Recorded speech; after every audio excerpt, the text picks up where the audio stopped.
একটি ছাত্র 30% নম্বর পেয়ে 40 নম্বরের জন্য ফেল করে এবং আরেকজন ছাত্র 42% নম্বর পেয়ে 5 নম্বর থেকে 32 বেশি পায়, তাহলে 5 নম্বর কত? দেখো ফার্স্টে দেখো 5 নাম্বার, এটা একজন কি 30% নম্বর পেয়েছে, 40 নম্বরের জন্য ফেল করেছে, তাহলে 40 নম্বরের জন্য ফেল মানে কি পাশের থেকে 40 নাম্বার কম পেয়েছে, যেটা হচ্ছে এক্সামে 30% নাম্বার পেয়েছে। আরেকজন কি 42% নাম্বার পেয়েছে, যেটা পাস মাসের থেকে 32 নাম্বার বেশি পেয়েছে।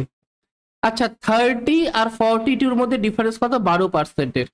আর এখান থেকে এখানে নাম্বারের ডিফারেন্স কত? 40 আর 30-এ 72-এর। তার মানে 12% এর ভ্যালু কত? 72। তাহলে 1% এর ভ্যালু কত? 72/12, মানে 6/72। 1% ভ্যালু 6। এবার তোমরা 30% এর ভ্যালু বের করতে পারো, 42% এর ভ্যালু বের করতে পারো, যে কোনো একটা বের করলেই হবে। আমি 30 বের করছি। 30% এর ভ্যালু কত? 30 × 6, 3 6 18, 180। এবার তার মানে 30% মানে সে 180 নাম্বার পেয়েছে। 5 নাম্বার কত?